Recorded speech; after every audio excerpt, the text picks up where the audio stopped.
The Heat had a chance to take advantage of the home court for Game 5 of the Eastern Conference Finals, and while they hung on to a slim lead at halftime, eventually Boston's shooting picked up while Miami struggled offensively as the Celtics blew things open to steal Game 5 and take control of the series. What happened to Miami's shooting? Can a lineup change save Miami's season? We break it all down on today's edition of Locked On Heat. You are Locked On Heat, your daily Miami Heat podcast. Part of the Locked On Podcast Network, your team every day.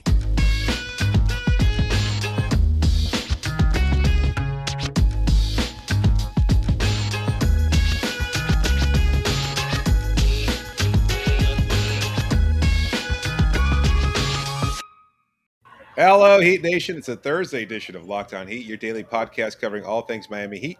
However, you may be listening or watching on YouTube, on Odyssey, or on your favorite podcast app. Thanks so much for making us your first listen every day. I'm David Ramil, and with me, as always, is my co-host Wes Goldberg. The third quarter has been a matter of feast or famine for Miami in the series versus the Boston Celtics, and unfortunately, Miami was starving to score, going 6 minutes with just one made field goal. Boston's lead with just 1 point midway through the quarter, but they would close out the third on a 17-7 run to go up 11, and the fourth started even worse with a Boston 14-2 run to build their largest lead of the night. And while the Heat cut the lead down to 13, they were never really a threat to win the game.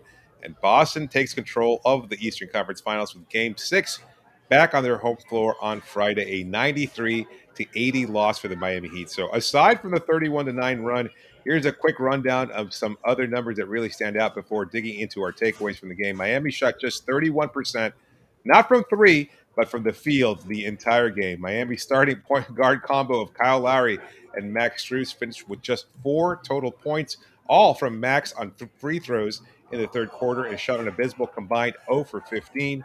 Victor Oladipo followed his 23-point outing in Game 4 with a dud, just 3 points on 1 of 7 shooting.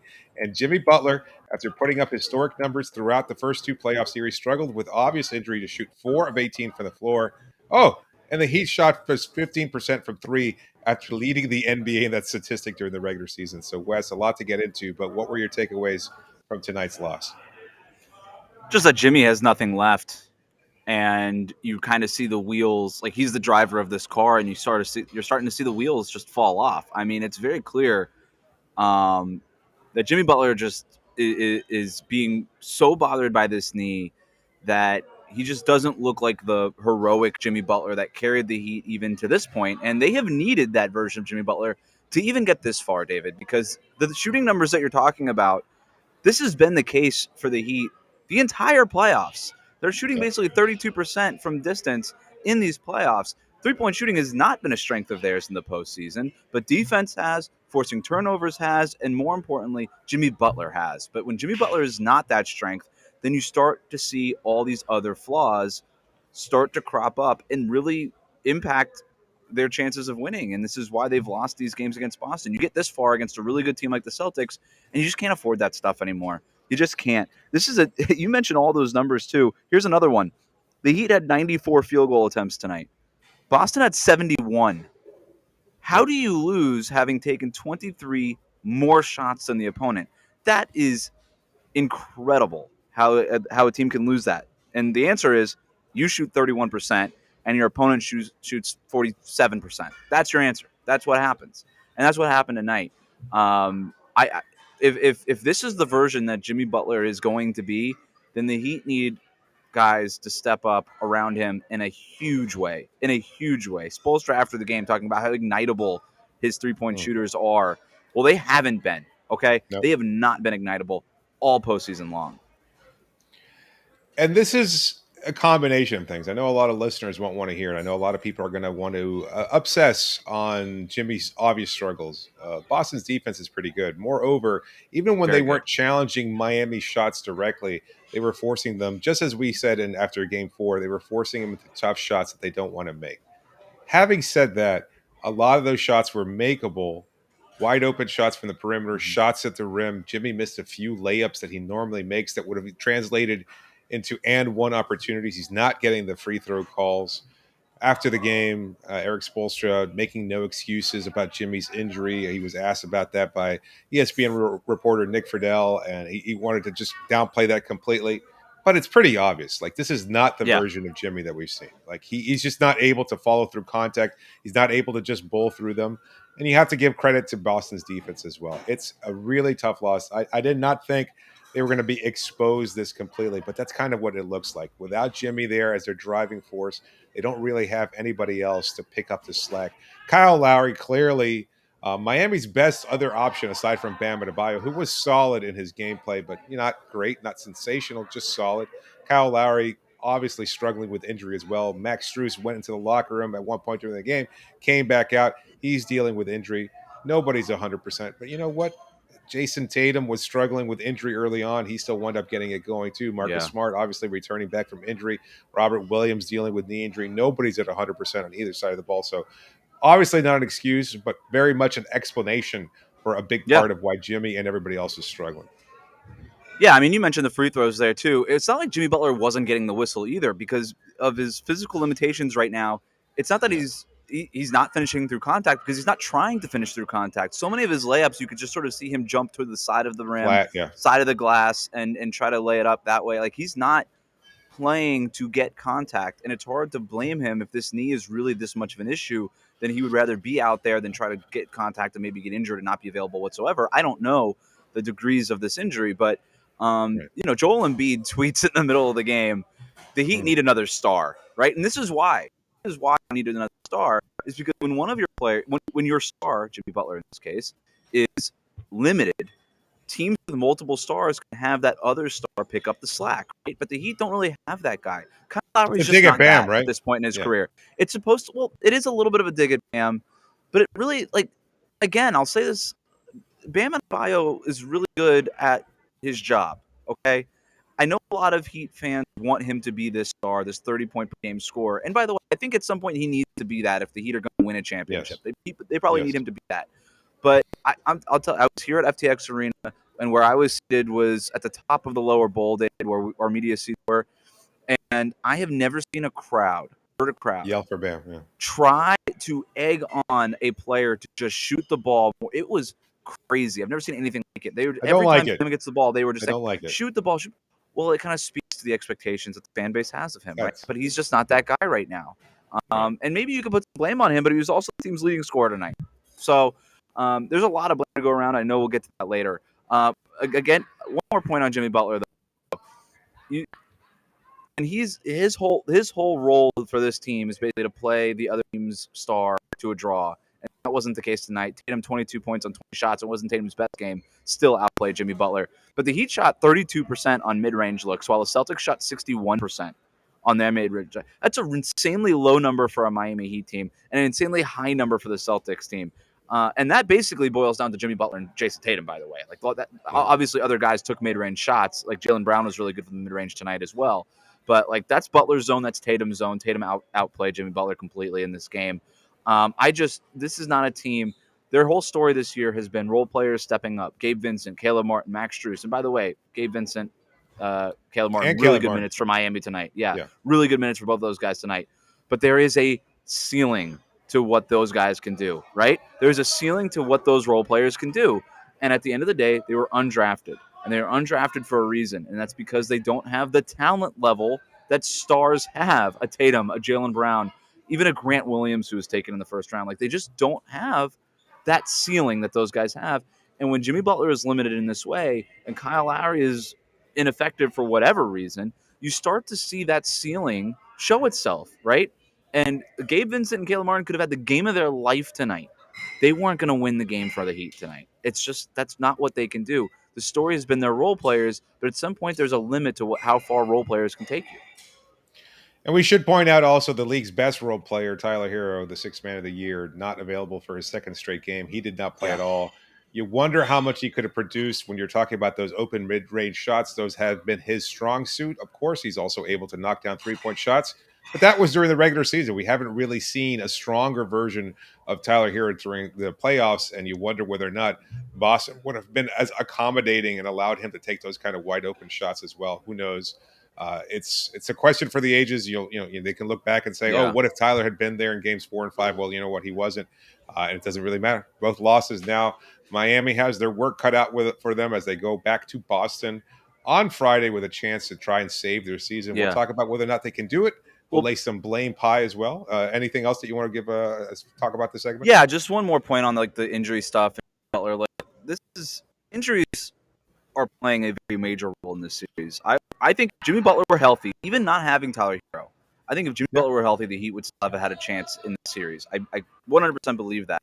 Jimmy Butler Yep. has been that good in these playoffs, and when he is playing at his best, the ripple effect of the rest of the guys on this team is massive. If Bam Adebayo has 18 points and 10 rebounds on a night where Jimmy Butler has 28 points, Bam That's a Adebayo win. looks much better. You know what I mean? Yeah. As opposed to tonight when Jimmy Butler is so limited. But all of these injuries and then the poor 3-point shooting that just has not been there in the postseason. The best 3-point shooting team in the league, the worst 3-point shooting team in the playoffs. This has sort of left Eric Spoelstra having to cobble together lineups and just try to figure things out on the fly, right? While the Yeah. Celtics are very much secure in their identity, they know what Sticking to their their game. game is, they've now pulled they pulled away in that third quarter because of that, and they've now I think pulled away in this series. Obviously, they're up 3-2. The Celtics outscoring the Heat 32-16 in that third. That was very much the just basically Miami exhausting all options while Eric Spoelstra is just trying to figure out anything, putting game plans together literally on the fly here, doing his best. That's not a knock on Spo. He's dealing with what is in front of him. But the Celtics are relatively healthy, certainly more healthy than Miami, and a credit to them. They have a really strong identity. They're basically playing 7.5 guys.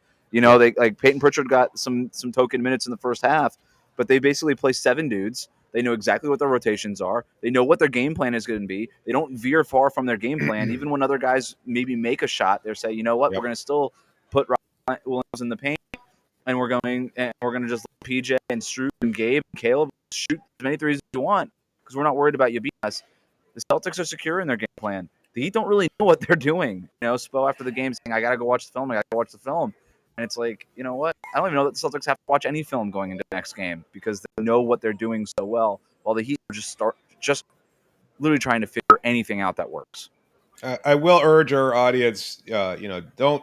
I've seen a lot of complaints about Miami's overall effort and things of that sort, and I want to put the kibosh on that because I don't think, and maybe you could speak to it a little bit better having been at FTX Arena, but it's not like they weren't trying or that they were, they weren't giving maximum effort or anything like that.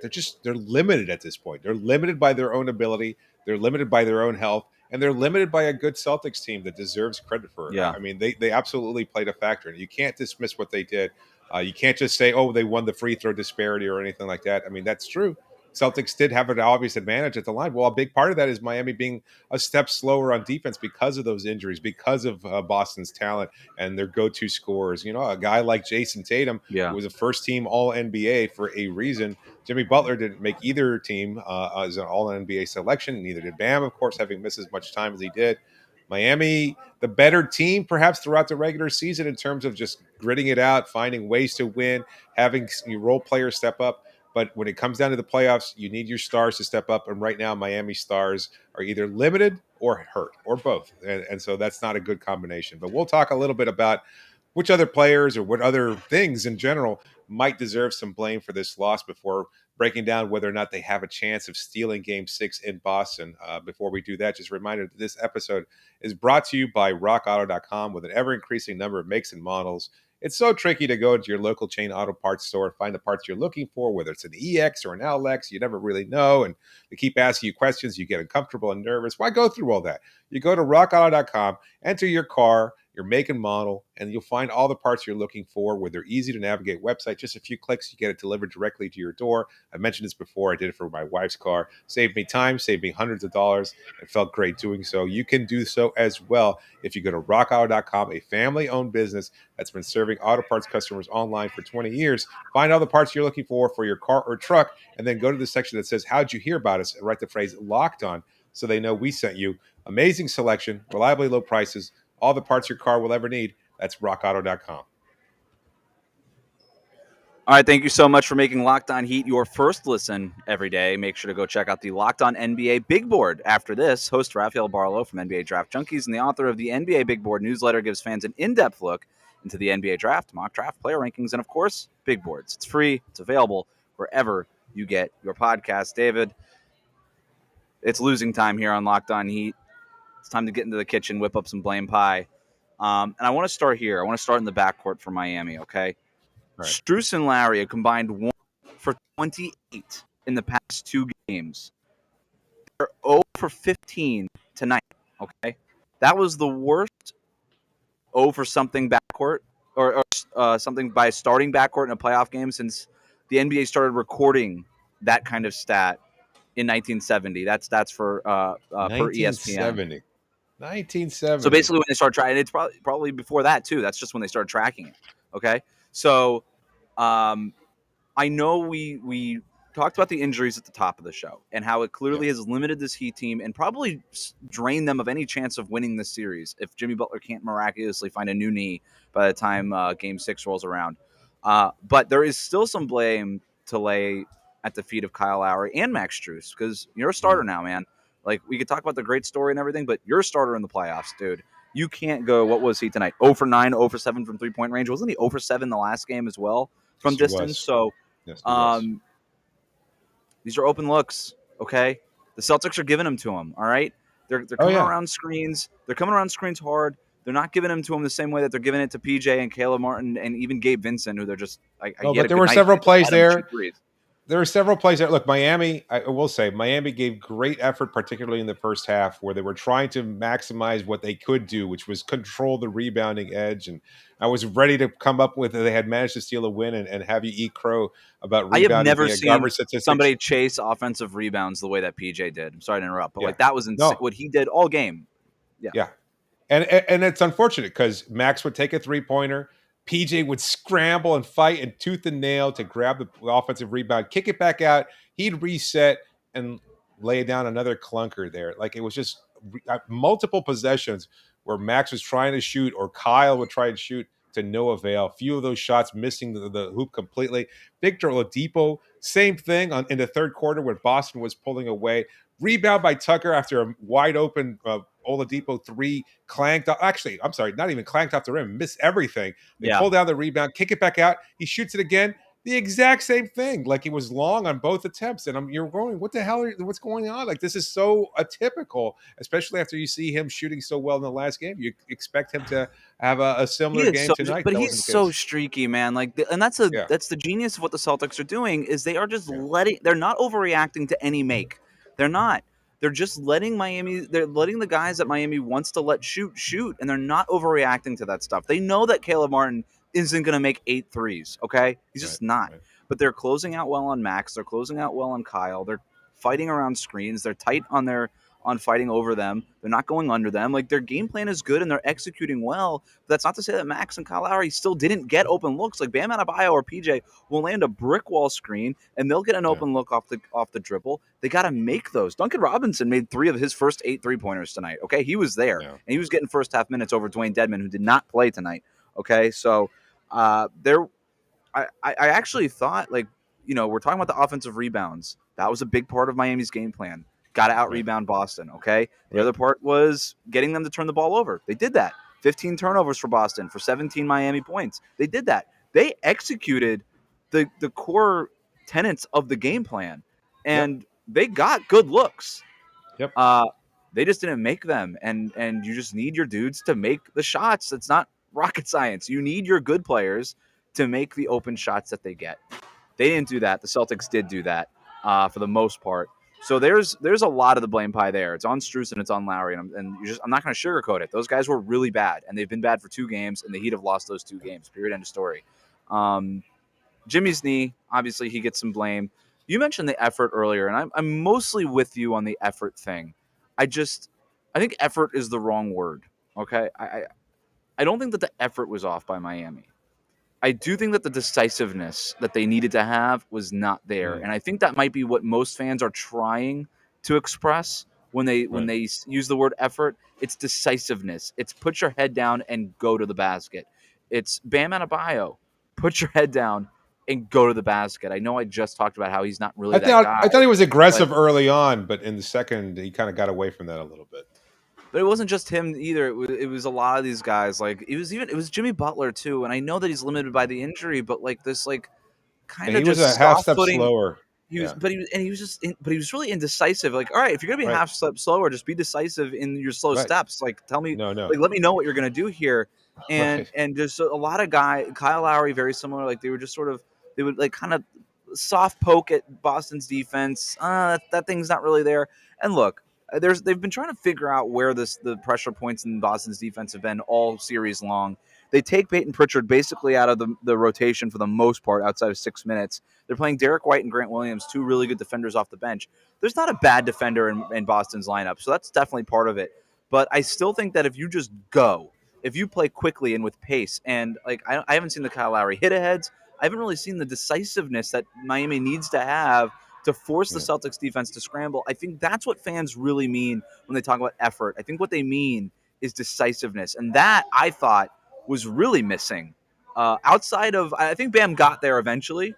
It took him a Hmm. minute, but the other Hmm. guys just I didn't really see it from them. Maybe it's injuries, I don't know, but whatever the reason it wasn't there. It wasn't You're there. starting to sound like Eric Spoelstra talking about intention and purpose. Maybe that's another way of phrasing the Yeah, decisiveness that you're talking about. But it's certainly a strong point. I mean, I can't refute it because there were moments there where Jimmy in particular like wasn't quite sure what to do with the ball. This is a very different version of the Jimmy that we saw against the 76ers, where we just saying, "Give me the ball." Within a nanosecond, he was already attacking the basket, going into a Sixers defender, attacking Joel Embiid, going at whoever was in front of him, multiple defenders, to get to his accomplished goal, which was making it to the rim or drawing a free throw. He's not getting to the line. He's not getting to the rim. He's not hitting his shots.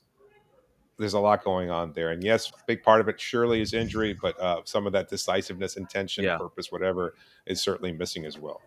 And I will Anybody put else? some. I'm going to put some blame on Bam. I know I just spent like a long time kind of defending Mm, him, but 15 shots is not enough. Okay, especially when Jimmy Butler as limited as he was, he took 18 shots. All right, Bam played 38 minutes tonight. That's about as much as you can pretty much. Maybe you could have played 40, whatever. But Jimmy 15 played 40. shots and 38, 15 shot. Jimmy played 40.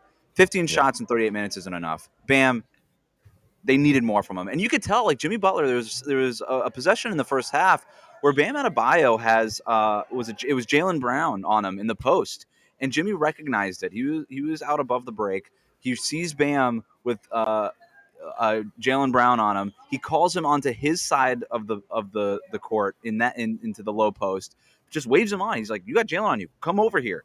And so Do it. Bam comes over. He gets the pass. He has the entry pass into Bam on the post, and Bam two dribbles, turned onto his turnover from his pivot foot into the middle of the paint, hits his little floater right at the rim, and I'm just like, wow, okay. And that's Jimmy Butler recognizing, hey, Bam, you got the mismatch, man. Be aggressive. Call for this ball. Get into position in deep post position, He did and do I'll it that get you one the ball, play. man. The one play against Derek White too, where he led the He fast did have break, that. kicked it to Yep. Lowry, yeah, and then called for the That was ball great. back. Yeah, it was, and something unfortunately we haven't seen enough of in the Right. And maybe series that's the and throughout maddening it. part is that you see the flashes of it, and then he just doesn't do it. So I am going to put some here. Like, this should have been a minimum 20-shot game for Bam Adebayo. He finished 8 for 15. He shot 53%. He had it, but Yeah, you wanted to see more from him. You did. absolutely. Yeah, that's pretty much it. I can't Yeah. really. I mean, there's, No, there's nobody else that's to it. really blame as far as that. I mean, it's just been a combination of different things, and again, health continues to weigh on everything. I hate to keep pointing to it, but it's obvious that this team does not look great, does not look 100%, and yet part of me still believes that they have a chance with the return of Tyler, if Jimmy can get even close to back to the version of him that we saw. We'll debate that in the next segment. But before we do that, I just wanted to tell you about Truebill. Do you know why free trials renew without your consent? It's a business scam out to get you. Don't let greedy corporations pocket your money. Download Truebill today to take control of your subscriptions. It's a new app that helps you identify and stop paying for subscriptions you don't need, want, or simply forget about. It happens to everybody. You sign up for something, you go, oh, I'll get the free trial. Next thing you know, you're getting charged $15 a month, and you go, hey, where's that money going? Well, it's going to something you don't even want. On average, people save up to $720 a year with Truebill. Companies make subscriptions hard to cancel. Again, Truebill makes it just incredibly simple because you just link your accounts, and Truebill will cancel all your unwanted subscriptions in one tap, and your Truebill concierge is there when you need them to cancel unwanted subscriptions, so you don't even have to. Truebill has over 2 million users and it's helped save them over $100 million. You could be next. Don't fall for subscription scams. Start canceling today at truebill.com/LockedOnNBA. Go right now to truebill.com/LockedOnNBA. It could save you thousands a year. Just a reminder, you can always reach us via email at lockedonheat@gmail.com or via Twitter using the hashtag AskHelloHeat. Be sure to please subscribe to the show and leave a review. We're not sure how much longer our season will last, but we'll continue to provide coverage of the rest of the season and throughout all of the offseason as well. So make sure to subscribe to get that coverage if that's something you're looking for, which I assume that you are if you're watching today's show. In any case, let's ask the big question, which I know a lot of people are wondering about. And I guess that's whether or not Miami has a chance at a Game 6 win and extending the series. Again, what I said before the break, and I'll stick with that. I think they do. I think if Tyler can come back, and that's a big if, we're starting to hear some rumblings that this groin injury is something that might normally last weeks to recover from. At this point, he's had 4 days of rest. Not nearly enough. It's going to be severe. We're also hearing the possibility of Jimmy Butler having off-season surgery. At least that's been reported. If that's the case, clearly he's not going to ever get close to 100%. You're basically just staving off elimination, whether it's now in Game 6 or Game 7, or even if you're able to advance to the NBA Finals at some point. He's going to be limited. He's going to be hindered. But can he play a little bit better? He will say yes. He did say yes in the post-game presser. He's been willing to take blame for his bad outings and knows that he can do better. At least that's his belief. As far as Kyle Lowry, similarly, at his age, still dealing with a hamstring injury that limited throughout the Sixers series and has been a big problem with him. I think he can't play better. Like, look, the three-point shots, maybe they'll fall. Again, you combine the effort, the rebounding, the occasional gritty play from some player, Caleb Martin stepping up, Gabe Vincent stepping up, etc. And you look at that and you say, if you can get a slightly better performance from Jimmy, if you can get Tyler with a 20-point outing off the bench, if Oladipo has one of his good nights where that shot is falling, then it all works out. It's a lot of variables there. And again, that's not discounting the fact that there's home court advantage for Boston, that they're looking to close out the series so they can get a little rest before taking on probably the Golden State Warriors in the NBA Finals, etc. That's a lot to contend with. Am I crazy? Do you agree? Do you think there's any chance of Miami being able to steal Game 6? David, I really appreciate your optimism. I do. It's a great You're quality done. that you have. You're done. Pack it up. This is over. This is over. Wow. This you is don't over. have the guts. I'm disappointed. I don't have the guts. Jimmy doesn't have a knee, and Tyler Herro's got a groin issue. All right, like this is where we're Everybody's at, man. missing something. Yeah, I know. Look, Tyler Herro's not coming back in the series. It's not happening. All right. Really? It's not happening. Jimmy Butler, is not miracle. Like the turnarounds between these games are just insane. Tomorrow is a travel day, and then they have to play the next day. Jimmy Butler. There's not enough time for Jimmy Butler to get. And by the way, that's not some vast conspiracy by the NBA. It's just what it is. Okay, it's just what it is. It's over. I don't think that the Heat win in Boston. I think this is exactly how they want to attack this Heat team. The Heat have no idea how they want to attack the Celtics while their dudes are injured. Mm-hmm. And I just don't see a way where this Heat team that has been now blown out 2 times in a row by Boston wins this game. The Celtics are healthier. They are better because of it. The Heat are limping. They are on their last legs, literally. All right. And this is it. This is it. Start punching the ticket for the Celtics and the Warriors in the finals because that's what it's going to be. All right. Well, let's aside from our own opinion on the matter, and I mean, look, it's hard to refute because, well, these are our opinions. I hope I'm wrong. I hope I'm wrong. No, I wish I was as optimistic as you are. Is there anything tangible that Eric Spoelstra could do? You kind of alluded to it before that he's just sort of tinkering with lineups at this point. I don't think there is. Like maybe Duncan starting in place of Max is an option, but I'm glad you brought that up because I thought that would have been like the curveball that Spo could have gone into going into the. I forgot. I was talking to somebody before the game and I mentioned that. I was like, wouldn't it be a curveball if he just started Duncan? And I do think that the Celtics would have reacted in a way. I think they would have been like, oh. Now we really have to watch this like Bam Duncan DHO thing. If he does it in Game 6, all right, like cool. I think it probably would have been a game too late, if I'm being honest.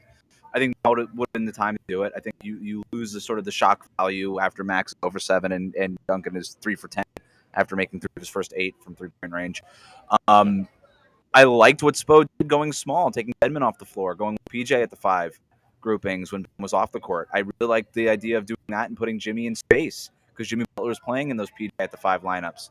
But when Jimmy Butler is obviously limited, it's not quite as impactful. It's not quite as effective. But those were all the levers that Spo could pull. You took Edmond off the court.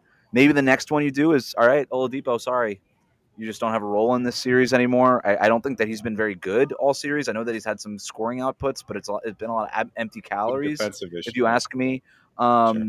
And so maybe it's just Gabe, Duncan, or Max if Duncan doesn't start, and Caleb off the bench, and that's it. Yeah. So I think you could shorten the rotation even further. Maybe you do Duncan Robinson in the starting lineup just for fun. Do you bench Kyle Lowry? And I No, know a can't lot do of that. people are clamoring Nope. for him. Can't do it. I know. Can't do it. I know a lot of people are doing it. I'm going to present both cases here. In Gabe's case, he's providing the spark plug. His defense has been really solid. He's tying. He's giving incredible effort. He's a better defender than Kyle Lowry is at this point. I think that's pretty clear. For nothing else, that he's. I don't know if I agree with that, but okay. You don't think he's a better defender hear you right now? Right now, in tonight's game, let's just say tonight's game, and at this point, I didn't think Gabe was awesome defensively tonight. Okay, I thought he better worked than hard, Lowry? but I think no. I mean, he's still a miss. Like Maybe Tatum and that's it. Brown are Maybe still that's it. attacking them in Maybe I'm mismatches falling over and over again. Maybe I'm falling for the effort, and maybe Yeah, that's like over they're not posting up Lowry the way that they're posting up Gabe. Yeah, I don't know if I agree with That's that. fair. But he's better. That's fair. But whatever. Like it does. Like he's making shots and Lowry's not. So That even is- that. Like I think if it was just on merit, Gabe should start. Okay. Like period. End of story. It's just not happening. Yeah, We could we have point to the our conversation, but I don't really see the point because it's just not going to happen. We point to our conversation following game 2, where it was clear that they weren't going to Bam, that they didn't have anybody to make those entry passes, and whether Bam's been looking off or he hasn't been as aggressive as you'd like, whatever. The reality is that Kyle is still the best playmaker on the floor, even on half a leg or whatever. He's still better as a playmaker at this point in his career than Gabe Vincent is. That doesn't mean that Gabe can't get there eventually, but right now that's still the case. So I don't know. I don't think he starts. I know a lot of people are clamoring for that. The reality is Derek White's a pretty good backup too, so you'd like to be able to control that matchup to some degree. White was at some points he was their best player. He was like their most active player, scoring 11 points in the first half. Like he was really aggressive. When Marcus Smart was in foul trouble, they put White in. They didn't miss a beat. Again, this is part of the problem with Boston's depth is that they're very good defensively. You mentioned Grant Williams. Derek White comes in there. They're all good defenders. They're not missing. I have another curveball for you. For the Miami Heat to throw? Okay, let's hear it. Yeah. They're not guarding PJ Tucker in the corner. I actually thought PJ had a nice game tonight, but they're not guarding PJ Tucker in the corner. And that is why Robert Williams is able to just sag off of him and block off the paint. If the goal is to get Bam and I guess Jimmy going, what if you start Duncan and Max? I'm fine with that. What if you do, at this point, Kyle, Max, Duncan, Jimmy at the nominal 4, and Bam? Yep. I mean, why you could start that way. That might be the curveball. And look, you're at the point now, one more loss, your season's over. Why not? Why not go that way? All of a sudden now, if you're Robert Williams, I mean, you can ignore those guys. I mean, maybe you put Robert Williams on Kyle Lowry. Grant Williams, right? They take Robert Williams off the floor and put Grant Williams, who's more adept at staying with Duncan. Sure, I guess, yeah. But at least either way, you got Robert Williams out of the paint, which has been That's Miami's fine. biggest problem. So that's fine. Maybe that's something that they can do. I'm just going to throw that out there. You know what? That's my prediction. How about that, David? Let's end this show on a prediction. That's your starting lineup in Game 6 in Boston. Either way, despite everything, and look, there's a positivity that I think they can steal Game 6. There also does feel like an inevitability to it all. Like the way they've looked over the last 2 games, following that big Game 3 win where they looked so dominant in that first quarter, they were able to hold on even after Jimmy set out the half. You were optimistic they would bounce back. That hasn't been the case. They look bad in Game 4. They look really bad in Game 4. They look terrible in Game 5 as well. That they did enough, that they had enough effort, that they got enough active rebounding and some spark from Gabe and Caleb and others. There still seems to be this kind of inevitability to it all. And you wonder how much Miami has left in the tank. You feels recall, like they've reached their limit. Yeah, you recall, look, it's been a long season. It's tiring. You're hurt. You know that you're playing for something bigger, and at the same time, when you don't have it, it's just tough to find those reserves that you've emptied out for the last several months to get to this point. And you kind of recall what happened last year against the Bucks, where you're kind of saying, "Oh, can you steal one game in that playoff series? Can you get it close?" And it's been tiring from the Orlando bubble to the ordeal Yeah. of last year to the long regular season this season. Everything catches up to you. I just don't know how much energy they have left. But again, I'll try and stay optimistic if that can do that. I said Heat in 7. I'm going to stick to Heat in 7. We'll see what happens. At Good this for you, point, I'm just man. glad it's not. I'm just glad it's not Boston in 5. Which a lot of people expected it to be. So I Heat look, in look. 7. No, We'll I see think what happens. I think there is a certain look. It's over. Okay, I'm gonna try to spin that even. I'm gonna try to spin that positive. All right. There's a certain dignity to admitting when you've got nothing left. There's a dignity to looking across the court, looking at even the Boston Celtics, who's the last team Heat fans want to do this for, and be like, you know what, you're the best team. I don't think that the Heat, they're not going to lose this series because of a lack of effort or a lack of want to or a lack of Right. basketball IQ or even a lack of talent. I truly believe that. They're going to lose the series because they got nothing left. They're going to lose the series because their best player is playing at 20%. I mean, 20%. That's not even hyperbole at this point. They're going to lose the series because of that, but not because Yeah. of a lack of effort or a lack of smarts or a lack of talent or a lack of want to. They're not being outcoached. This is just what Spoelstra is working with what he's got, and he's cobbling together everything he can, and the rest of, and the entire team is okay. And I think there's a certain dignity just looking across the court and saying, you know what, you outlasted us in this season, and then in this series. Good luck in the finals. Let's hope it doesn't get to that point. I'll stick to that. Anyway, thanks so much for making Locked On Heat your first listen every day. Now make your second listen Locked On NBA. From the first jump ball of the play-in tournament to the last possession of the finals, Locked On experts take you deep inside the playoffs with insight and analysis affecting all 30 teams. This is David Ramil signing off optimistically for now. Thanks so much for joining me, Wes. Wrap it up, B. Let's